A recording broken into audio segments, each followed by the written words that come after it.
E rapaziada, sejam muito bem-vindos. Vamos a mais um vídeo. Hoje vamos reagir a Chernobyl, a história completa, no canal Ciência Todo Dia. Espero que gostem. O canal Ciência Todo Dia tem vários vídeos aí muito bons. Quem não conhece, vai conhecer hoje.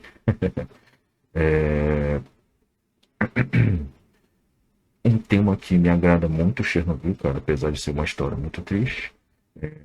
Documentários, séries, né? Série da HBO, no caso, é muito bom, uma qualidade extrema. E eu espero que gostem. Pô, vou deixar o canal do Ciência Todo Dia aqui. Quem puder se inscrever lá, se inscrever aqui também. Tamo junto, rapaziada. Vamos lá.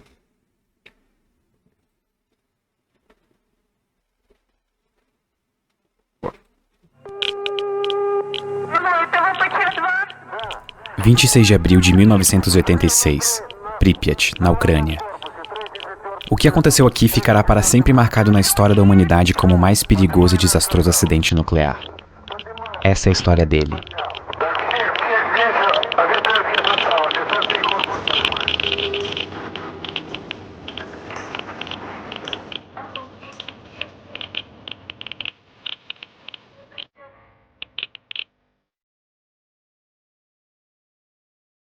Em 1970, a usina nuclear Vladimir Ilyich Lenin, popularmente conhecida como Chernobyl, começou a ser construída.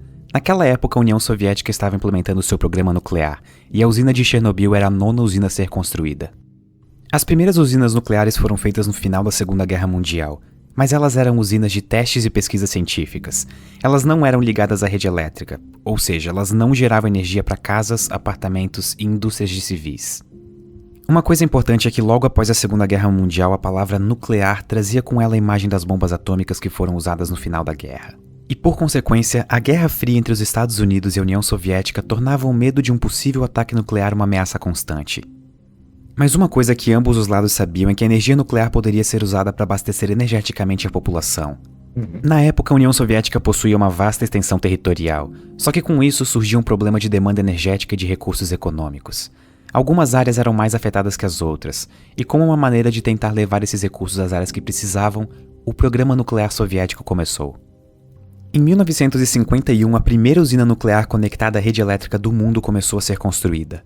Obninsk, a usina, era o orgulho da tecnologia nuclear soviética. Era a promessa de gerar energia de maneira eficiente e um símbolo de o quão avançada a ciência soviética era. Obninsk foi apenas a primeira de muitas usinas construídas ao longo de décadas, e junto dela, a primeira das Atomgrads, uma espécie de cidade nuclear construída junto das usinas cujo propósito era servir a usina nuclear. Essas cidades contavam com bombeiros, vendedores, civis, escolas, o que você imaginar. E se você acha que elas eram cidades restritas, saiba que não. Naquela época, a União Soviética não considerava usinas nucleares como algo perigoso.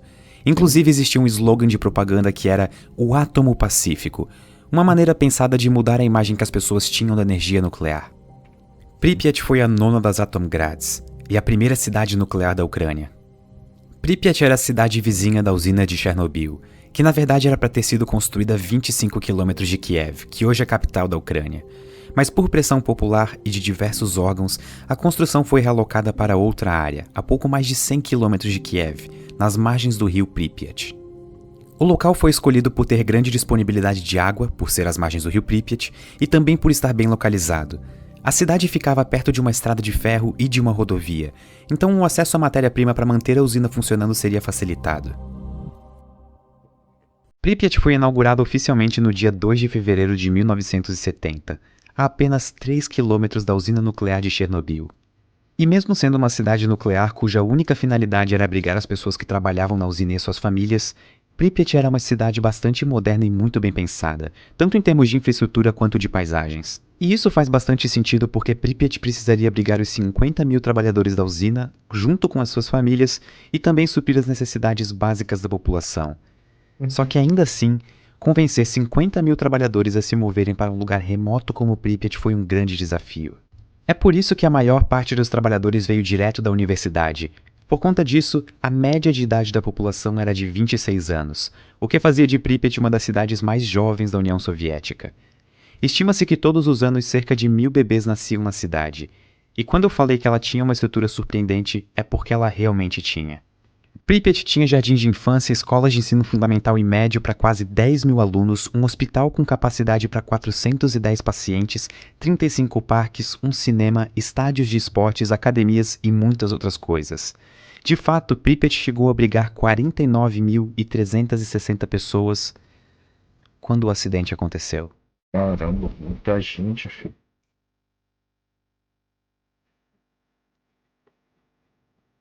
RBMK. Só existe uma coisa pior do que um acidente nuclear. Um acidente nuclear evitável. A usina de Chernobyl usava um novo tipo de reator nuclear desenvolvido na União Soviética, o RBMK. Os reatores RBMK eram considerados bons na época por alguns motivos. Primeiro, eles eram extremamente baratos de serem construídos, o que permitia que eles fossem montados em série, e isso acelerava a expansão do programa nuclear soviético como um todo. Segundo, eles poderiam servir não só como um gerador de energia elétrica, mas também como uma usina de produção de plutônio, que é um subproduto da operação de um desses reatores. O plutônio então poderia ser utilizado para projetos militares e até para fazer armamentos nucleares. Bomba. Sendo eficiente financeiramente, possível de construir vários rapidamente e ainda usar como matéria-prima para armamentos nucleares no meio da Guerra Fria, fizeram dos RBMKs os reatores escolhidos pelo programa nuclear soviético. Mas eles tinham alguns problemas. Pensem em usinas nucleares como grandes máquinas a vapor. O funcionamento básico de uma é o seguinte: você tem o núcleo do reator, que é composto pelo combustível nuclear. Geralmente é urânio, como no caso de Chernobyl. O urânio, quando decai, gera energia como um subproduto, e é essa energia que queremos aproveitar. Nós fazemos isso colocando um cano de água perto do combustível. A energia liberada pelo decaimento do urânio aquece a água, que então entra em ebulição e vira vapor. E esse vapor é canalizado até uma turbina e faz ela girar. É aí que a energia elétrica surge. Você pode então canalizar esse vapor, resfriar ele até ele voltar a ser água líquida e repetir todo o processo. Enquanto o urânio no núcleo do reator estiver fissionando, ele vai continuar aquecendo a água, e é esse processo que aproveitamos para gerar energia com usinas nucleares. Na sua essência, a diferença entre usinas nucleares e usinas termoelétricas de carvão, por exemplo, é que ao invés de queimar carvão para gerar energia, você está usando o decaimento dos átomos de urânio. Mas um detalhe importante que torna muito mais complexo operar uma usina nuclear é a necessidade de um moderador e hastes de controle. Se você quer gerar energia elétrica para um país, não faz sentido você deixar que o urânio decaia todo de uma vez, ou então fazer com que ele nunca decaia e a água nunca vire vapor. Para isso, você adiciona um moderador, que no caso de Chernobyl era grafite. A função do moderador é simples, mas extremamente importante. Os nêutrons liberados no decaimento radioativo do urânio possuem velocidades altíssimas. Para garantir que a reação em cadeia da fissão do urânio continue por bastante tempo, você precisa desacelerar esses nêutrons para eles terem mais chance de serem absorvidos por outros átomos de urânio, e com isso, continuar a reação em cadeia. É importante notar que a diferença operacional de uma bomba nuclear de fissão e uma usina nuclear é que na bomba você quer que todo o combustível nuclear decaia rapidamente e libere a maior quantidade de energia no menor tempo possível. Para isso, você precisa de um combustível extremamente enriquecido e puro. Só que em uma usina nuclear, você quer que esse decaimento seja constante e ao longo de muito tempo, para continuar gerando energia pelo maior tempo possível. Só que a parte complexa é que átomos de urânio não vêm com botões de liga e desliga. Eles sempre vão estar decaindo, não importa o que você faça. E em um reator nuclear, isso pode ser um problema caso a reação aconteça mais rápido do que deveria. Sem contar que gera muito lixo radioativo também. É por isso que existe outro componente no reator, as hastes de controle. A função delas é absorver os nêutrons para controlar as reações em cadeia. Um reator nuclear é uma delicada dança entre diversos componentes. Tudo tem que ser contabilizado e se você perde o controle do decaimento dos átomos de urânio, você tem problemas. Mas, se tudo isso for feito de maneira correta, você tem uma usina nuclear que funciona com um altíssimo nível de segurança e baixíssima probabilidade de acontecer um acidente. Mas infelizmente esse não era o caso dos reatores RBMK. O próprio design deles favorecia várias situações que reduziam a segurança e integridade dos reatores. Como nós vimos antes, os reatores soviéticos usavam água para resfriar o núcleo, mas eles também utilizavam grafite como um moderador. E isso é peculiar, porque a água já é tanto um moderador de nêutrons quanto um absorvedor. O fato de os reatores RBMK possuírem grafite como moderador criava uma situação perigosa. o coeficiente de vazio positivo. Basicamente, todo reator que usa água para ser resfriado possui uma quantidade de vapor dentro dele.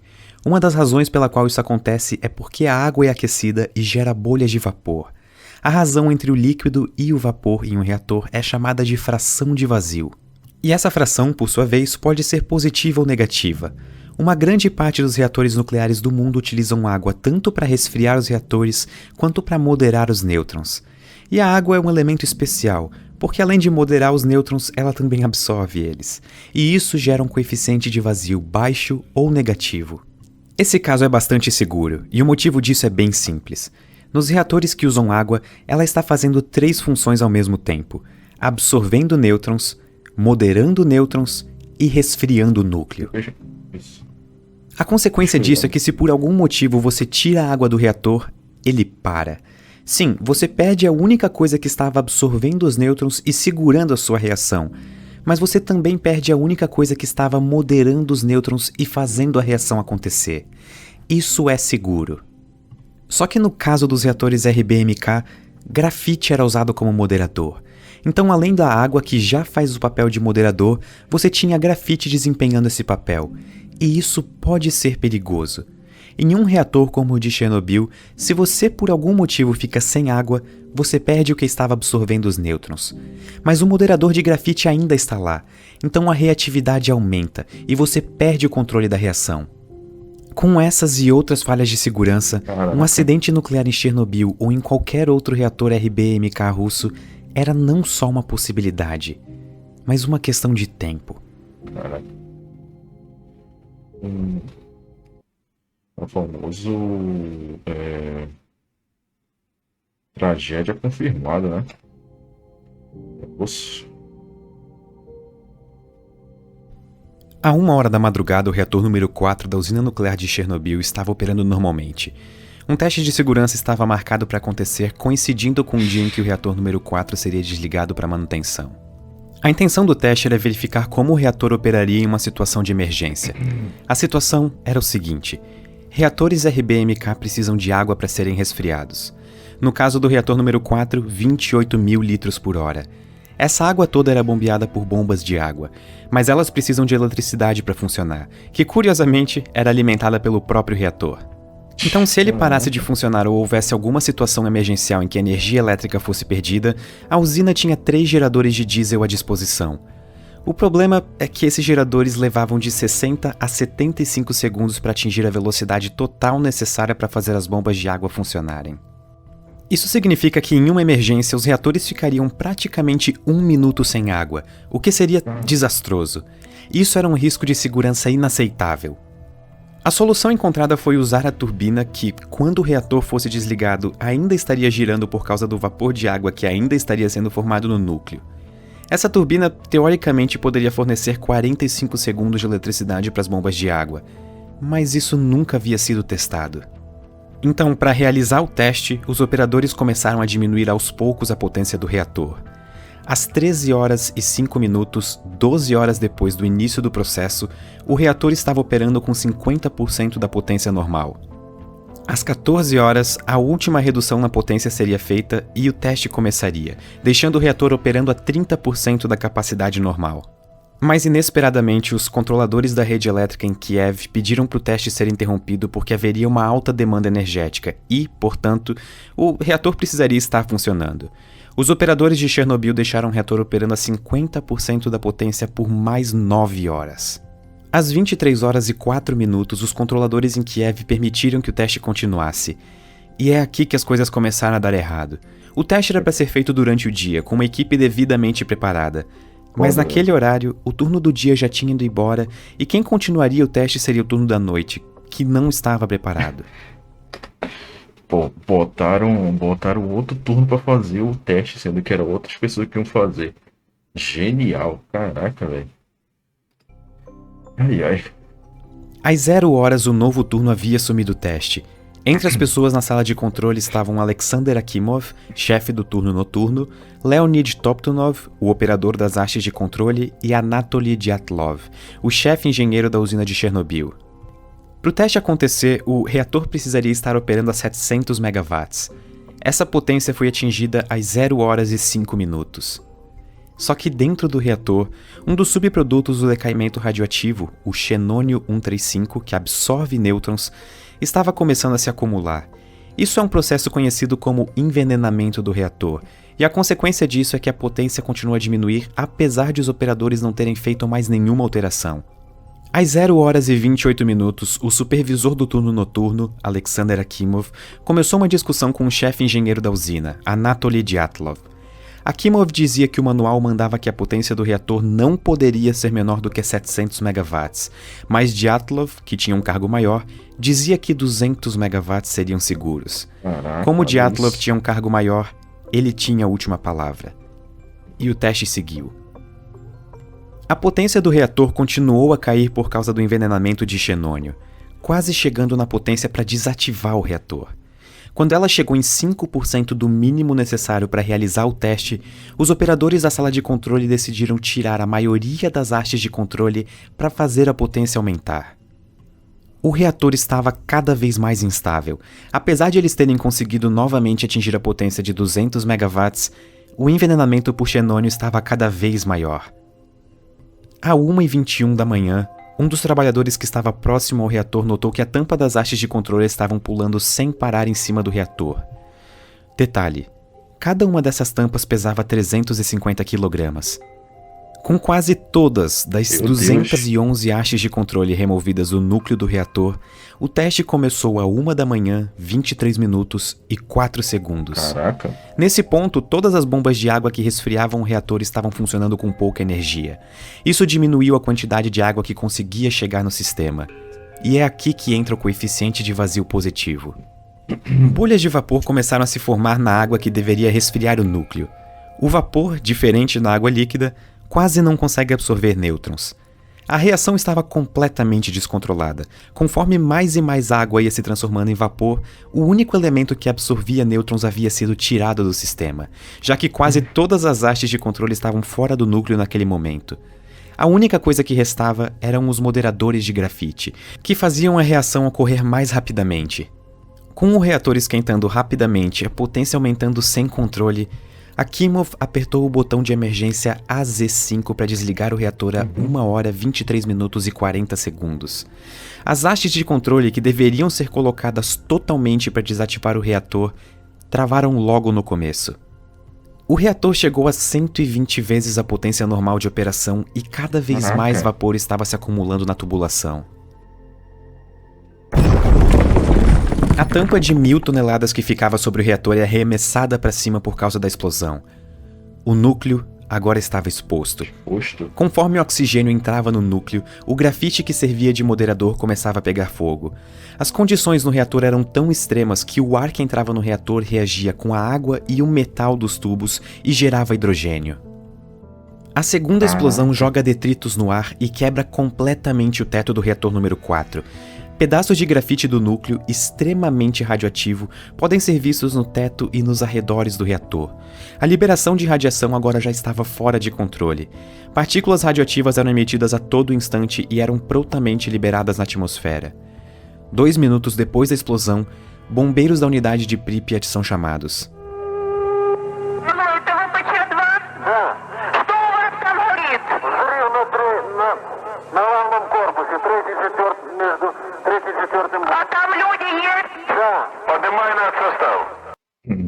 E outra coisa, tinha bastante funcionários ali em volta ali quando explodiu. Pô, aquele pessoal que pegou a radiação ali pela explosão, a maioria na época, né, foi embora. Complicado. Um dos primeiros bombeiros a chegar no local foi Vassily Ignatenko. De acordo com a sua esposa, Lyudmila Ignatenko, os bombeiros foram chamados sem saber exatamente qual era o tipo do acidente que havia acontecido na usina.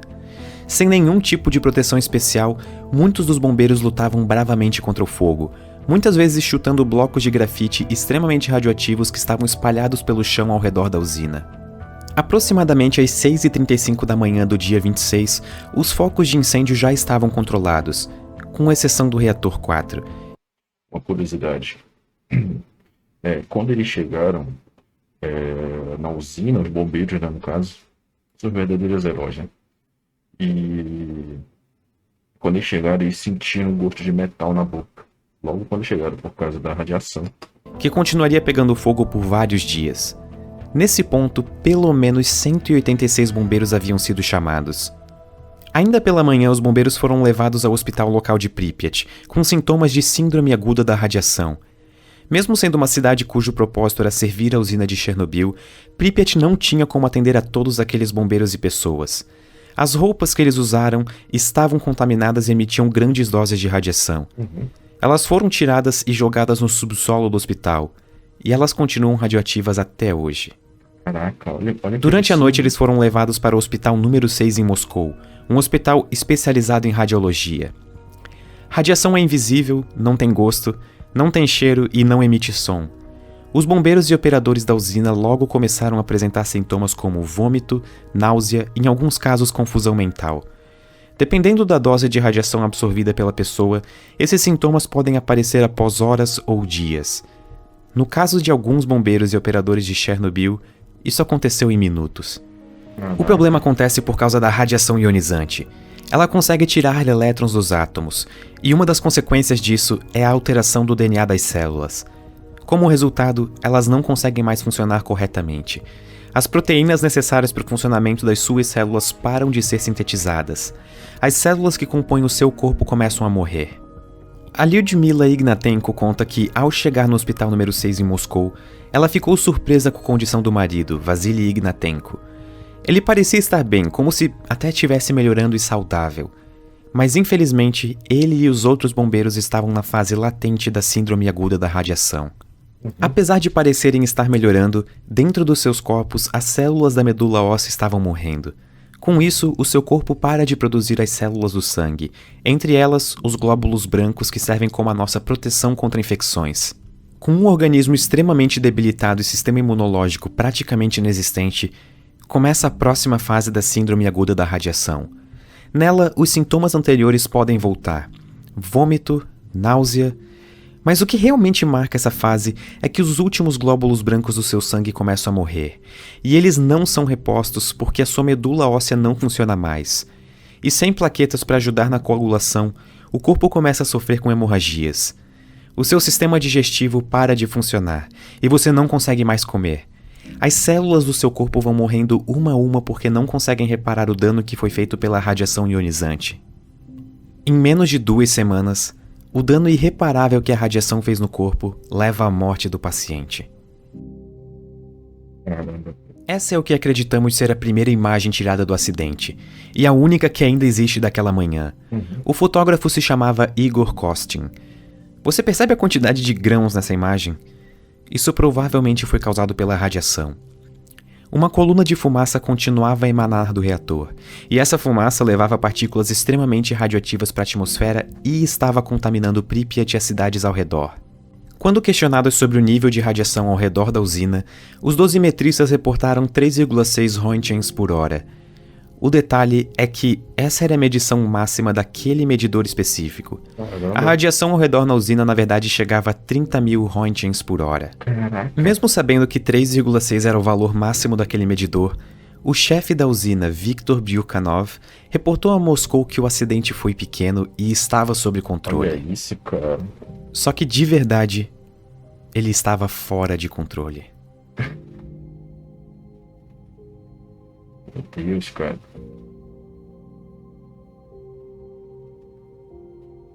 Não, também não sei isso na Itália. 2 de maio, França, Bélgica, Holanda, Inglaterra e Grécia. 2 de maio, Japão. 5 de maio, Índia. É porque vai passando pelas nuvens, rapaziada. Vai levando pro outro lado do mundo. 6 de maio, Canadá, Estados Unidos. Em menos de uma semana, Chernobyl se tornou um problema para o mundo inteiro, inclusive o Brasil também. De acordo com as notas pessoais escritas por Nikolai Karpan, um dos homens que trabalhou na contenção do acidente, ainda na manhã do dia 26, as autoridades soviéticas já sabiam da dosagem de radiação na cidade e já poderiam ter evacuado a população, o que não aconteceu. O acidente nuclear de Chernobyl era um segredo de Estado, e não demorou muito para tropas e mais tropas soviéticas chegarem na cidade, que chegou até a ser cercada. Ninguém saía e ninguém entrava sem autorização.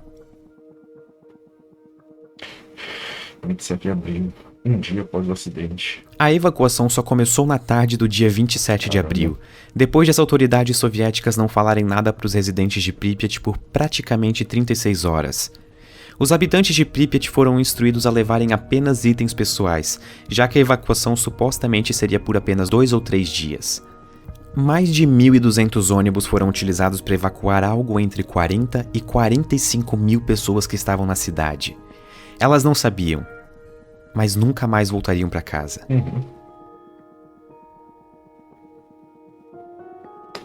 Hoje em dia tu pode até ir por um tour, mas é por sua conta e risco. Mas a maioria desse pessoal ali tem neto, já tem bisneto, né? E pode ver a história da família deles, né? Infelizmente. Enquanto isso, o reator exposto continuava a emitir partículas extremamente radioativas na atmosfera. Diferente de um incêndio, um derretimento nuclear não pode ser apagado com água. Átomos de urânio não param de fissionar. A única maneira de impedir a reação em cadeia é colocando alguma coisa para absorver os nêutrons liberados. Às 10 da manhã do dia 27, um domingo, os primeiros helicópteros começaram a jogar uma mistura de areia e boro no reator exposto. O desafio era conseguir acertar o reator. Os pilotos não podiam sobrevoar ele por causa dos níveis de radiação. Vários improvisaram uma proteção de chumbo nos próprios assentos dos seus helicópteros. E no decorrer de 5 dias, 5.000 toneladas foram jogadas no núcleo. Infelizmente, a maior parte desse material não acertou o alvo, e o núcleo continuou a aquecer. Conforme o núcleo aquecia, a alta temperatura transformava concreto, urânio, areia e qualquer outra coisa que entrasse no caminho em córium, uma espécie de lava que na verdade é a mistura extremamente quente do que sobrou do núcleo derretido. Embaixo da usina existia o famoso pé de elefante, né, que chamam. Existia um reservatório de água. Existia uma preocupação de que se o córium chegasse até ele, uma nova explosão aconteceria e liberaria ainda mais radiação na atmosfera. 3 trabalhadores de Chernobyl se voluntariaram para entrar na usina, mergulhar na água contaminada e manualmente abrir as válvulas para tirar a água do reservatório. Não era esperado que eles voltassem. A missão foi um sucesso e eles conseguiram encontrar a válvula.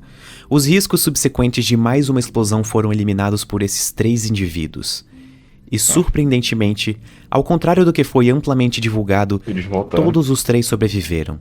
E 2 deles vivem até hoje. Caraca, olha isso, velho. Salvaram mais de uma explosão, velho. Com o perigo imediato de novas explosões eliminado, ainda restava um problema: o núcleo do reator. O teto do reator número 4 foi destruído com a explosão, e por isso o núcleo ainda estava exposto, continuando a contaminar as redondezas. Para acabar de vez com esse problema, uma solução prévia foi pensada: construir uma estrutura, uma espécie de sarcófago, que selaria o reator do ambiente ao redor. Mas para começar a construção, os arredores do reator ainda precisavam ser limpos para ficarem mais seguros para os trabalhadores. A explosão colocou aproximadamente 100 toneladas de detritos radioativos no teto da usina. A única maneira de tornar possível a construção do sarcófago seria limpando esses detritos antes. No começo, as autoridades soviéticas tentaram usar robôs para limpeza. Um deles era uma versão modificada dos robôs do programa espacial soviético, construídos para serem operados na Lua. Em um momento, até um robô especial alemão chegou a ser utilizado. Mas tinha um problema: os robôs paravam de funcionar por causa da radiação. Ou a radiação acabava com os circuitos eletrônicos dos robôs, ou eles ficavam presos nos destroços. Era uma situação delicada. Em um estágio do processo, chegou-se à conclusão de que os melhores robôs que existiam eram seres humanos. Os chamados biorobôs. Pessoas tiveram que fazer o trabalho que nem robôs conseguiam fazer. Eles faziam parte de um grupo conhecido como liquidadores, cuja função era ajudar na contenção e recuperação das áreas afetadas pelo acidente.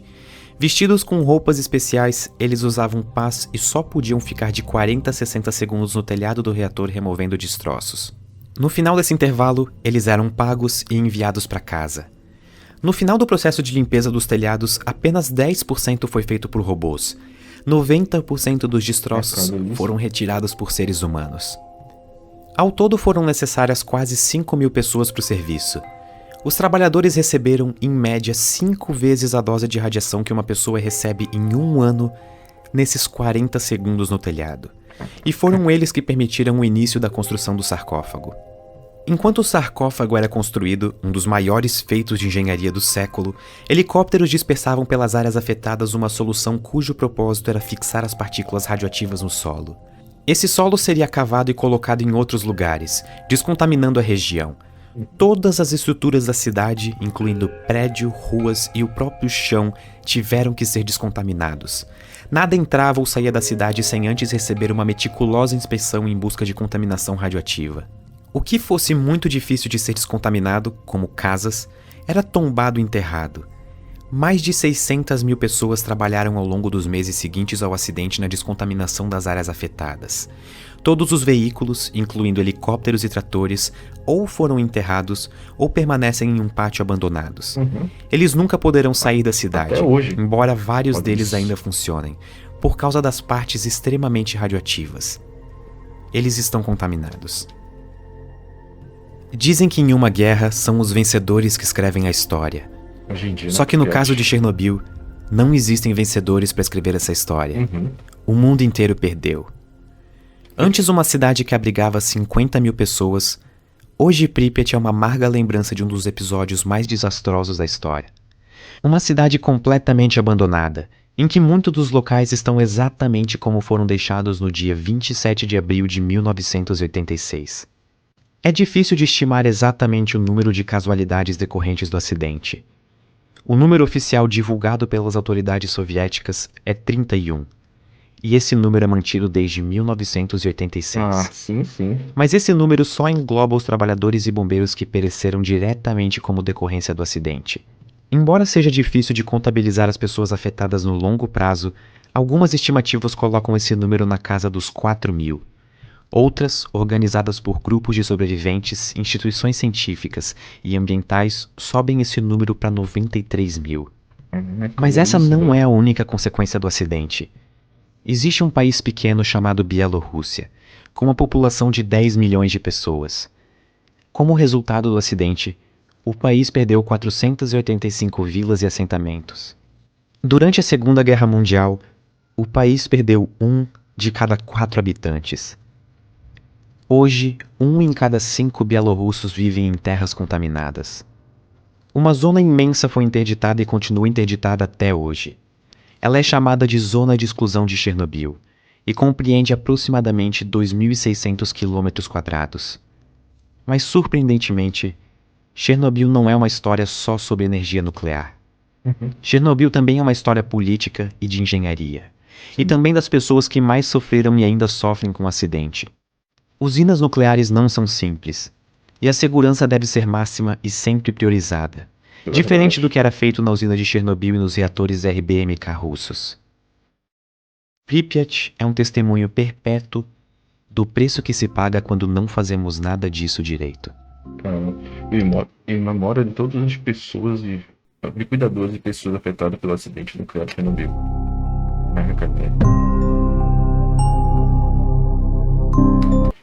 Caramba, pô, é uma história muito bem contada, cara. Pô, isso todo dia aí tá sensacional, cara. É muito triste, eu fico vendo, assim, eu confesso que eu fico um pouco assim, meio que abalado pela história, né? Porque é muito triste. Se você só estava vivendo. É muito complicado. Agradeço a todos que assistiram. Eu vou deixar o canal do Ciência Todo Dia aqui na descrição. Quem puder seguir lá, quem puder se inscrever aqui também. Tamo junto. Espero que tenham gostado do vídeo, desse tipo de comentário. Confesso que é muito bom de assistir. Bom dia, boa tarde, boa noite. Fui, rapaziada.